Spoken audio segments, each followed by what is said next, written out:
السلام علیکم ورحمۃ اللہ وبرکاتہ۔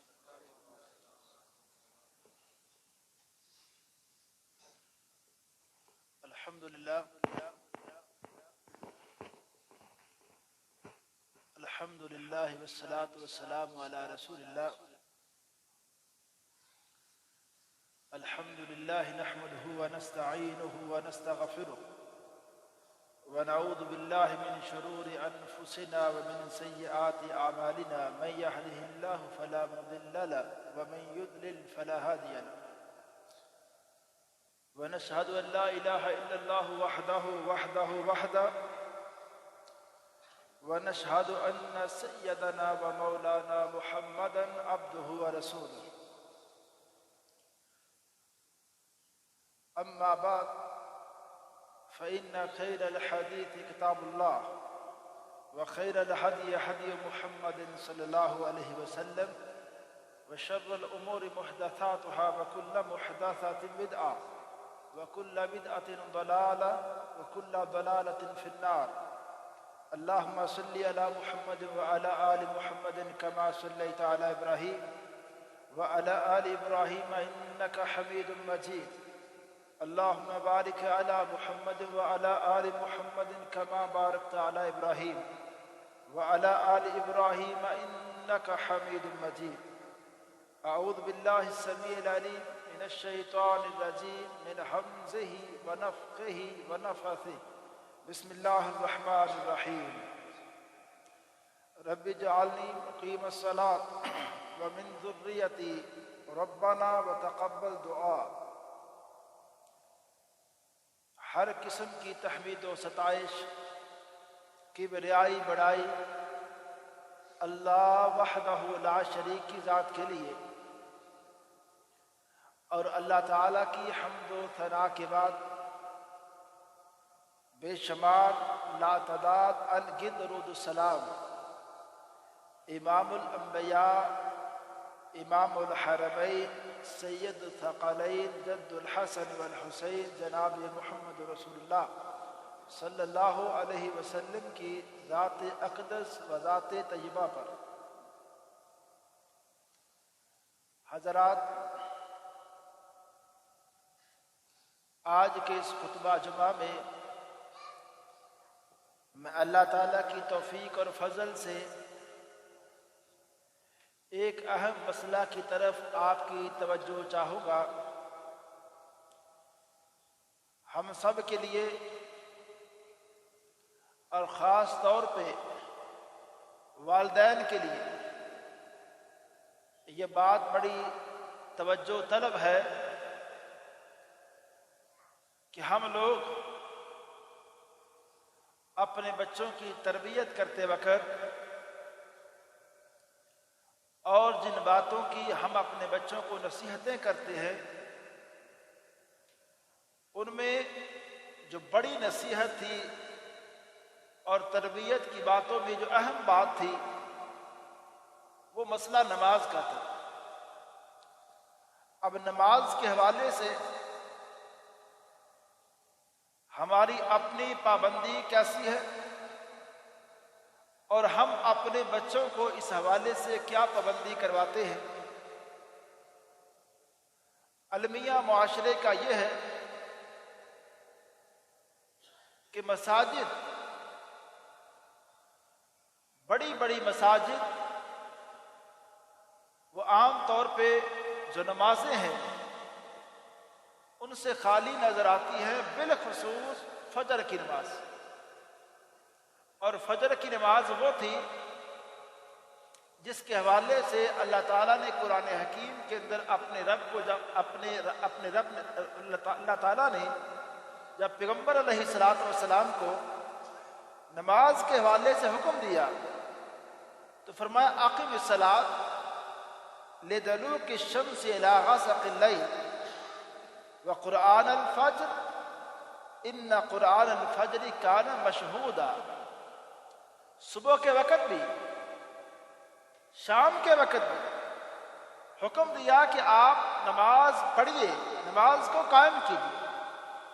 لیکن فرمایا اے پیغمبر جو فجر کی نماز کی جو تلاوت قرآن مجید ہے وہ تو ایسی مبارک، ایسی عظمت والی وہ گھڑی ہے کہ اس ٹائم فجر کی نماز میں جب قرآن پاک تلاوت کیا جاتا ہے تو اس ٹائم تو اللہ کے فرشتوں کی ایک جماعت اس ٹائم حاضر ہوتی ہے اور نمازیوں کو دیکھتی ہے، اس تلاوت کو سنتی ہے. یعنی تلاوت قرآن مجید 24 گھنٹوں میں عظمت والا کام ہے، لیکن فجر کی نماز کی جو تلاوت ہے اس کی یہاں قرآن نے خاص طور پر اس کا ذکر کیا ہے. اور اسی طرح نبی ابراہیم علیہ السلام نے جب دعائیں کی ہیں، اور یہ دعا ہم تشہد کے اندر پڑھتے ہیں، ان دعاؤں میں سب سے پہلی بات کی رب جعلنی مقیم الصلاۃ، اللہ سب سے پہلے تو مجھے نماز کو قائم کرنے والا بنا دے. پہلے اپنی بات کی، وَمِن ذُرِّيَّتِي، اپنی اولاد کی بات بعد میں کی. کہا اللہ سب سے پہلے تو مجھے اچھا نمازی وہ بنا دے، اور اس کے بعد اللہ صرف یہ بات میری ذات تک ختم نہ ہو جائے کہ میں تو نمازی بن جاؤں، میری اولاد نماز نہ پڑھے، ایسا نہیں. یا اللہ میری اولاد کو بھی. اور میں نے 2-4 خطبے پہلے ابراہیم علیہ السلام کا تذکرہ کرتے وقت یہ بات کی تھی. انہوں نے جب اسماعیل علیہ السلام کو خانہ کعبہ کے پاس ٹھہرایا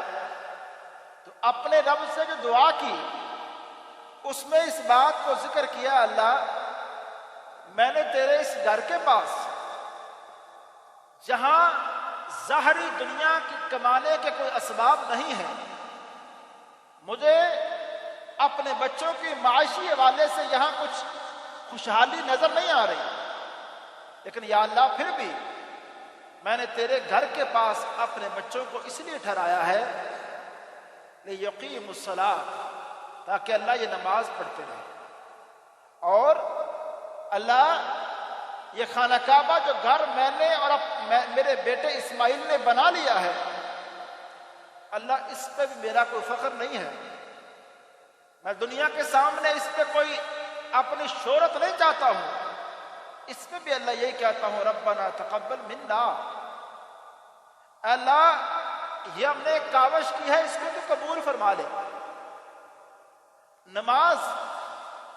رب تعالیٰ کے سامنے کھڑے ہونا ایک ایسا عمل ہے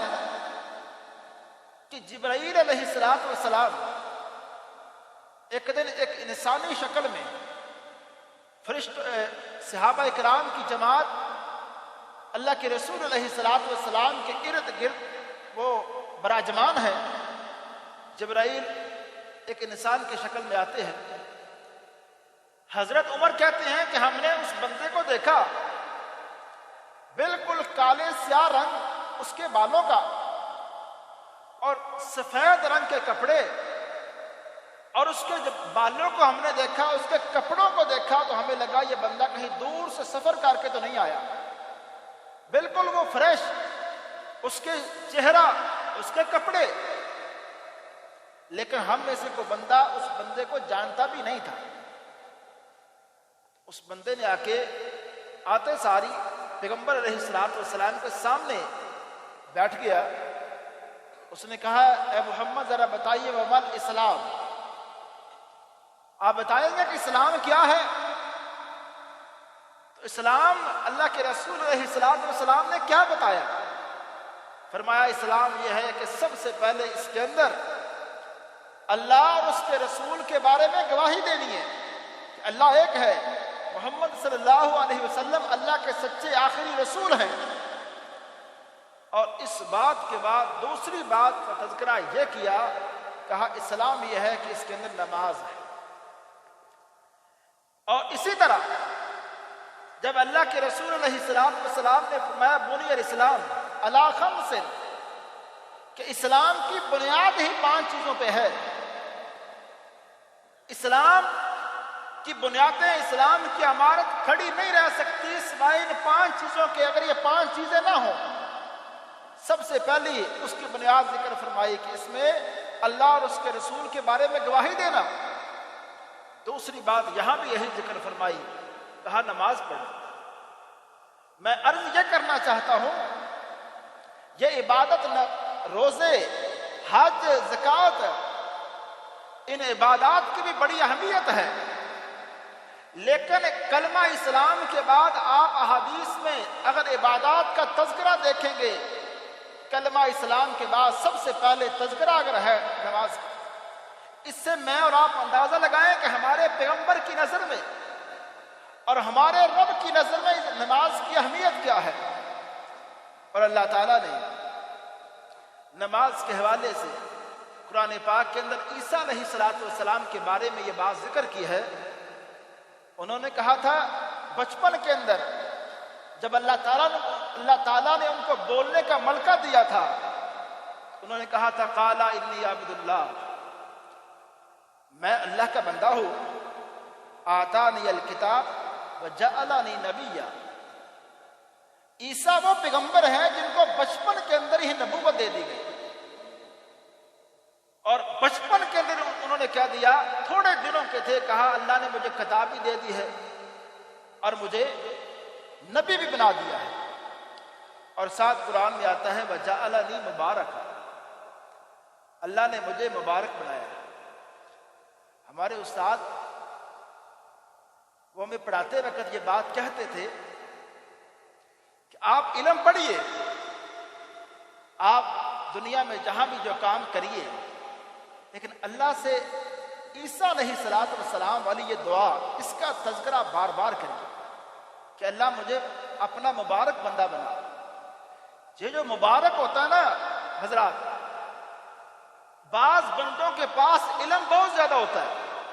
لیکن ان کا علم برکت والا نہیں ہوتا۔ بعض بندوں کے پاس معلومات بہت زیادہ ہوتی ہیں لیکن وہ معلومات ان کو خود بھی فائدہ نہیں پہنچاتی، ان کے گھر والوں کی بات بعد میں ہے۔ لیکن بعض لوگ وہ ہوتے ہیں جن کو اسلام کی بڑی سادہ سی باتوں کا پتہ ہوتا ہے، لیکن انہوں نے وہ سادہ باتیں اتنے اخلاص کے ساتھ ان کا علم حاصل کیا ہوتا ہے کہ وہ علم ہی ان کے لیے ایسا نفع مند، ایسا برکت والا ثابت ہو جاتا ہے کہ وہ ان پر خود بھی عمل کرتا ہے۔ اپنے گھر والوں کو جب ان باتوں کی تلقین کرتا ہے، ان کے گھر والوں پر اس کی باتوں کا اثر ہوتا ہے،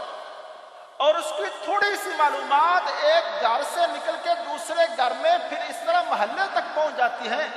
اس سے کہتے ہیں اس کو اللہ نے وہ علم دیا ہے جو مبارک علم تھا، برکت والا علم تھا۔ نہیں تو اللہ معاف کرے، کیسے کیسے علم ہے، کیسی کیسی معلومات انسان کے پاس ہوتی ہیں، لیکن اس علم کا، ان معلومات کا، کہ آج انسان نے یہ بات تو تلاش کر لی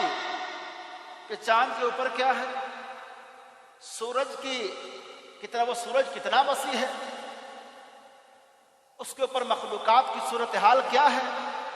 ساتوں آسمانوں کی کیفیت کو جاننے کی بھی کوشش کی گئی کہ یہ ساتوں آسمان سے کیا مراد ہے، ساتوں آسمانوں کیا ہر آسمان کے اوپر سورج الگ ہے یا سورج صرف ایک ہی آسمان کے اوپر ہے، یہ بھی تحقیقات کی گئی۔ لیکن انسان اتنی بڑی بڑی تحقیقات تک اپنی رسائی کے دعوے کرتا ہے، لیکن وہ علم ان کو، وہ کیسا علم، کیسی یہ وسیع معلومات، ان میں یہ بات ان کے علم نے ان کو نہیں سمجھائی کہ اگر چاند کے اوپر بھی مخلوقات ہیں، چاند کے اوپر جانے کے بھی دعوے ہیں، اس کی صورتحال جاننے کی بھی بات کی جا رہی ہے، آسمان جس کا قرآن کے اندر بار بار ذکر کیا گیا، اللہ نے کہا کہ جو بندہ نہیں جانتا یا جو نہیں مانتا کہ رب ہے، وہ صرف آسمان کی طرف ہی دیکھ لے کہ آسمان کس طرح کھڑا ہے، بغیر سہارے کے کھڑا ہے۔ اگر اللہ کہتے ہیں کہ ہم نہ تھامیں، ہم نہ اس کو تھام کے رکھیں، تو اس کو کس نے تھام کے رکھا ہے؟ اتنا بڑا یہ نظام کس طرح ہے؟ اس کے اندر سورج کیسے کھڑا ہے؟ اور اس کے اندر ستارے ایک ڈسپلن کے ساتھ، ایک منظم طریقے کے ساتھ یہ نظام کیسے چل رہا ہے؟ لیکن دیکھیں یہ معلومات ہیں، لیکن ان معلومات کا انسان کو اتنا بھی فائدہ باز کو نہیں ہوا کہ اس سے یہی بات جان لے کہ ایک رب ہے، ایک خالق مالک ہے۔ اور اسی طرح میرے بھائی نماز وہ بات ہے، اللہ کے رسول علیہ الصلوۃ والسلام نے سیدنا معاذ بن جبل کو، یہ وہ پہلے صحابی ہیں، مدینہ کے اندر اللہ کے رسول علیہ الصلوۃ والسلام نے مبلغین کا جب سلسلہ شروع کیا اور دعوتی پروگراموں کے لیے لوگوں کو باہر بھیجا تو اس میں سیدنا معاذ بن جبل کا انتخاب سب سے پہلے کیا یمن کی طرف، اور یمن کی طرف بھیجا تو ان کو نصیحتیں کی، کہا اے معاذ سب سے پہلے لوگوں کو جا کے اسلام کی تعلیم ایسے دینا، پہلے ان کو صرف کلمہ اسلام کی بات کرنا کہ اسلام دین کیسا ہے، اسلام کی خوبیاں کیا ہیں، اسلام کے حوالے سے لوگوں کے دلوں میں محبت پیدا کرنا۔ جب لوگ اسلام کو قبول کر لیں تو ان کو اسلام کے حوالے سے جو معلومات دینی ہے وہ ساری کی ساری اے معاذ ایک دن میں نہیں دے دینی، بلکہ ان کو مرحلہ سٹیپ بائی سٹیپ پہلے ان کو نماز کے بارے میں دعوت دینی۔ جب وہ نماز پڑھنا شروع کر لیں اور نماز میں پکے ہو جائیں تو پھر ان کو کہنا کہ زکوٰۃ بھی دینی ہے۔ نماز اور زکوٰۃ کی کٹھی تعلیم نہیں دے دینی، کیونکہ نماز ان کی وہ اصلاح کرے گی، نماز ان کو وہ بات سمجھائے گی، رب کے حوالے سے ان کا ایمان یقین پختہ کرے گی۔ تو پھر اگر ان کو کچھ مال میں سے زکوٰۃ کا مطالبہ بھی کیا جائے گا تو یہ بات ان کو بری لگے گی نہیں، ان کے لیے یہ بات مشکل نہیں ہوگی۔ عرض کرنے کا یہ میرے بھائی مقصد یہ ہے، اسلام کے اندر نماز کا اس قدر تذکرہ ہے اور اس کی اہمیت صرف ایک بات سے بھی اس کا آپ اندازہ لگائیں۔ قرآن پاک کے اندر یہ بات کہی گئی، اے لوگو نماز قائم کرو، لیکن اگر وَإِنْ خِفْتُمْ فَرِجَالًا، اے لوگو اگر تمہیں کوئی ڈر ہو، جنگ کا موقع ہے، دشمن سامنے ہے اور تم صف بندی نہیں کر سکتے، تمہیں نماز پڑھنے کا موقع نہیں ہے، تو یہ کہا گیا کہ اگر تم پیدل چلتے چلتے نماز پڑھ سکتے ہو تو پیدل چلتے چلتے نماز پڑھو۔ اور کہا گیا رکبانہ کے لفظ بھی یہاں آئے کہ اگر تم سواری کے اوپر نماز پڑھ سکتے ہو تو سواری کے اوپر نماز پڑھو۔ اور نماز کی اہمیت میرے بھائی اس کا اندازہ آپ اس سے لگائیں، سفر کے اندر نماز کی معافی نہیں، حضر کے اندر نماز کی معافی نہیں، مریض کو بھی جب تک اس کی دماغی صورتحال، اس کے ہوش یہ قائم ہے، جب تک اس کے ہوش حواس قائم ہیں، جتنا مرضی وہ بیمار ہو جائے، نماز لیٹ تو ہو سکتی ہے بیماری کی وجہ سے، نماز چھوڑی نہیں جا سکتی۔ اور اس قدر وضاحت سے بتایا گیا، کہا اگر کوئی بندہ کھڑے ہو کے نماز پڑھ سکتا ہے وہ پہلے کھڑے ہو کے نماز پڑھے، نہیں تو بیٹھ کے، نہیں تو لیٹ کر، اور لیٹ کر اشاروں کے ساتھ نماز پڑھ لے۔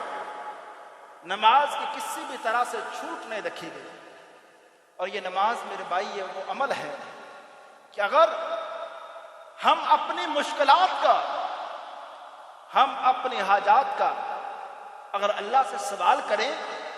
تو یہاں بھی تذکرہ نماز کا ہوا۔ قرآن کے اندر یہ کہا گیا استعینوا بالصبر والصلاۃ، اے لوگوں جب اللہ سے تم نے مدد مانگنی ہے، اللہ تعالیٰ کی نصرت کا سوال کرنا ہے تو نماز پڑھ کے کرنا ہے۔ اللہ تعالیٰ کی طرف سے جو آزمائشیں آئیں گی ان پر صبر کر کے۔ یہاں اہل علم کا یہ خیال ہے استعینوا بالصبر والصلاۃ، صبر اور نماز کا یہاں اکٹھا ذکر ہے۔ اور قرآن کے اندر یہ تذکرہ ایک اور جگہ بھی ہے۔ پیغمبر علیہ الصلوۃ والسلام کو قرآن کے اندر حکم دیا گیا وَأْمُرْ أَهْلَكَ بِالصَّلَاةِ، اے پیغمبر اپنے گھر والوں کو نماز کا حکم دیں، وَاسْتَبِرْ عَلَيْهَا،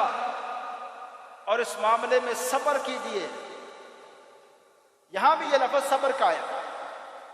کہ نماز پانچوں نمازیں پڑھنا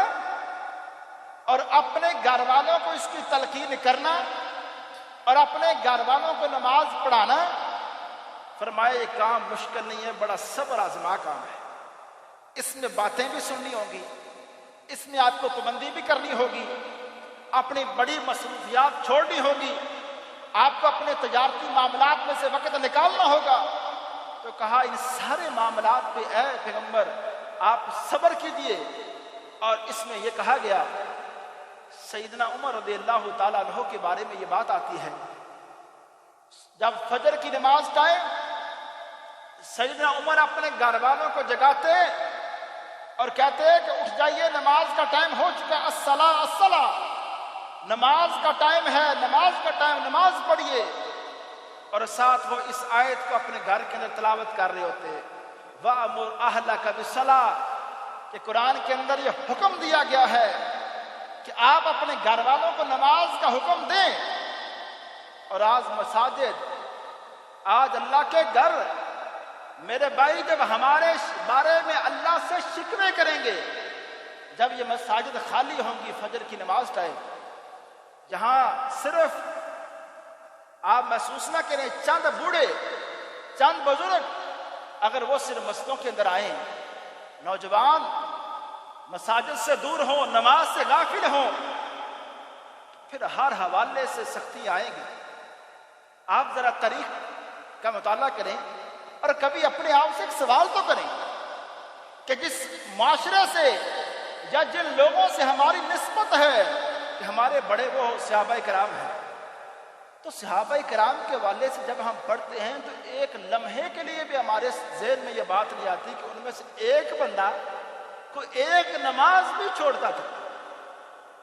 صحابہ کرام لاکھوں کی جماعت، ان میں سے کوئی ایک بندہ ایک نماز بھی چھوڑتا تھا. اور صحابہ کرام کے بارے میں یہ آتا ہے کہ ہمیں یہ بات سمجھائی گئی تھی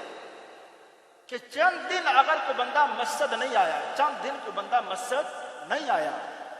تو اس کے بارے میں یہ تحقیق ہونا شروع ہو جاتی تھی کہ اس کے بارے میں پتہ کریں کہ یہ کیا مسلمان نہیں رہا، اس کے بارے میں پتہ کریں. اور صحابہ کرام کو یہ بات سمجھائی گئی تھی کہ ایک مسلمان اور ایک منافق کے درمیان جو فرق کر کیا جائے گا وہ نماز کے بارے میں فرق کیا جائے گا. ایک کافر، ایک اسلام سے گیا بندہ، اگر آپ نے اس کی پرکھ کرنی ہے، جاننا ہے، تو بس اس بات سے جان لیں کہ اگر وہ مساجد کی طرف آتا ہے، نماز پڑھتا ہے، تو اس کو آپ قتل نہیں کر سکتے، اس کو آپ کافر نہیں کہہ سکتے، اسلام سے دور نہیں کہہ سکتے. لیکن اگر ایک بندہ نماز سے دور ہٹ گیا، اللہ کے رسول علیہ الصلوۃ والسلام فجر کی نماز پڑھا کے بیٹھ جاتے، ذکر و اذکار کے بعد آپ فرماتے کسی بندے کو اگر کوئی خواب آیا ہے، اس خواب کی تعبیر مجھ سے پوچھ لے. اور پھر آپ صحابہ کرام کی طرف نظر دوڑاتے، فرماتے فلاں بندہ غائب ہے، اس کا پتہ کریں. یہ جو نماز کا انتظام کیا گیا ہے مساجد کے اندر، یہ جس طرح آج ہم جماعت کی شکل میں بیٹھے ہیں، اگر یہ نظام مساجد میں پانچوں ٹائم ہو تو آپ سمجھیں کیا ہم اپنے ایک دوسرے دوستوں کے حال احوال سے غافل ہو سکتے ہیں؟ نہیں ہو سکتے. جب پانچوں ٹائم ہم ایک دوسرے سے ملاقات کریں گے، نماز گھروں میں بھی پڑھی جا سکتی تھی، اللہ کو سجدہ ہی کرنا ہے. حالانکہ ایک بندہ اگر گھر میں اکیلے کمرے کے اندر اللہ کے سامنے سجدہ کرے گا اس کا خشوع الگ ہی ہوگا. لیکن مسجد کے اندر حکم دیا گیا تاکہ جماعت کے اندر جب لوگ شریک ہوں گے تو مسلمان ایک منظم معاشرہ بن کے، مسلمانوں کو کسی کے گھر جا کے ان کے حال احوال پوچھنے کی ضرورت نہیں، بلکہ مسلمانوں میں سے ہر ایک کو دوسرے کے بارے میں تفصیل پتہ ہوگی کہ اس کے احوال کیسے ہیں، اس کی صحت کیسی ہے، اس کے گھر کا ماحول یا اس کے گھر کا نظام کیسا ہے. یہ سب کچھ اسلام کے اندر یہ جو نماز کی تعلیم دی گئی، اللہ کے رسول علیہ الصلوۃ والسلام، آپ ذرا سوچیں، وہ شفیق پیغمبر، وہ رحم دل پیغمبر جنہیں غصہ ہی کم آتا تھا، اس پیغمبر نے نماز کے حوالے سے یہ بات کہی، کہا میرا دل کرتا ہے جو بندے نماز نہیں پڑھتے میں کسی بندے کو مصلی پہ کھڑا کروں اور چند لوگوں کو، نوجوانوں کو ساتھ لے جاؤں اور ان سارے گھروں کو جلا کے راہ کر دوں جن کے لوگ نماز پڑھنے نہیں آتے. فرمایا لیکن صرف مجھے ڈر وہاں رہنے والی خواتین کا ہے، وہاں بچوں کا ہے کہ وہ نہ جل جائیں، نہیں تو دل میرا یہی کرتا ہے کہ جو لوگ نماز نہیں پڑھتے ان کا حشر یہی کیا جائے. اور اس سے آپ اندازہ ایک اور لگائیں کہ ہمارے پیغمبر علیہ الصلوۃ والسلام بچوں کے والے سے آپ اتنے شفیق۔ انس کہتے ہیں 10 سال اللہ کے رسول علیہ الصلوۃ والسلام کے پاس میں رہا، میرے پیغمبر نے کبھی بھی مجھے ڈانٹا نہیں، لیکن یہی پیغمبر ہیں،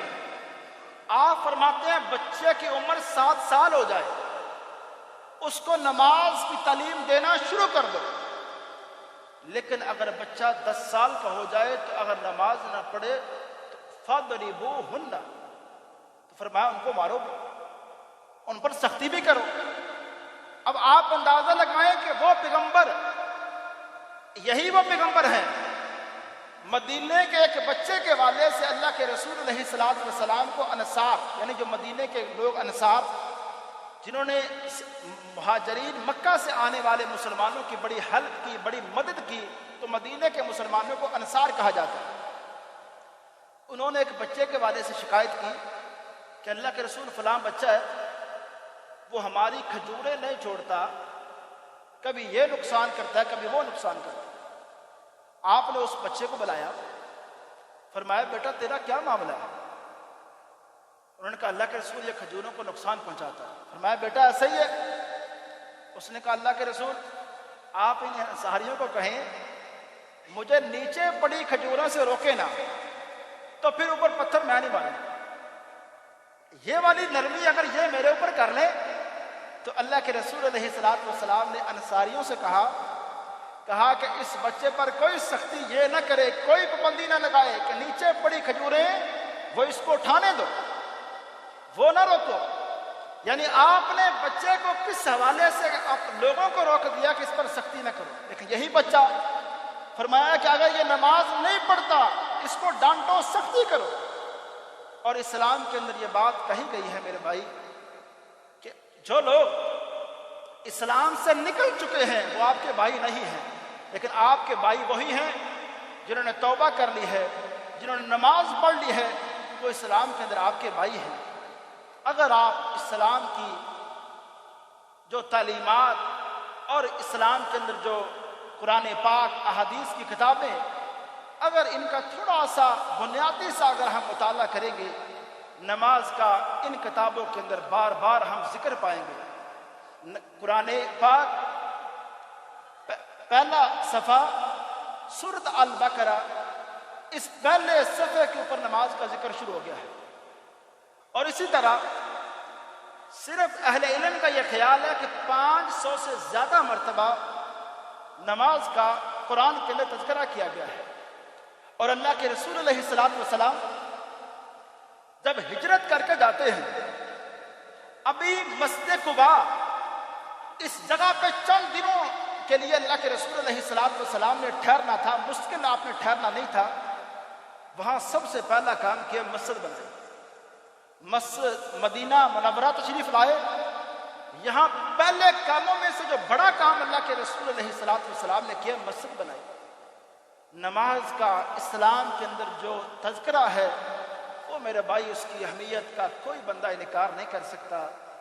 جہاں جھوٹ بولنا گناہ ہے، سود کھانا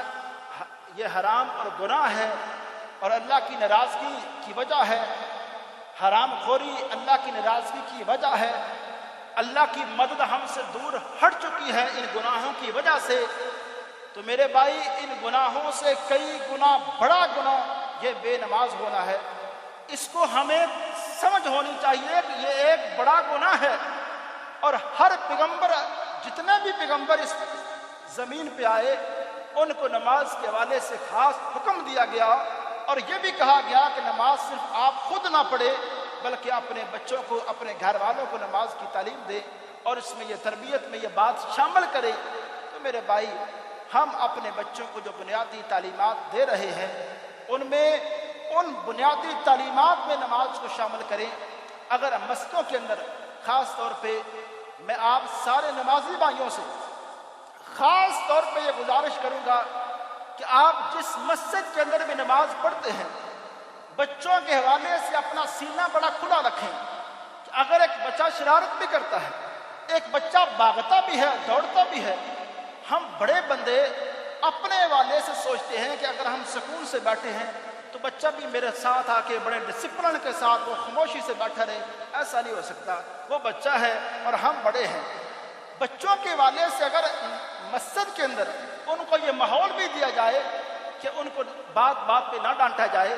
اگر وہ اور اہل علم کا یہ خیال ہے، اور یہ ایک فتوے کے اندر، ایک عرب کے بڑے عالم کے فتوے کے اندر یہ بات میں نے پڑھی تھی، اگر پہلی صف کے اندر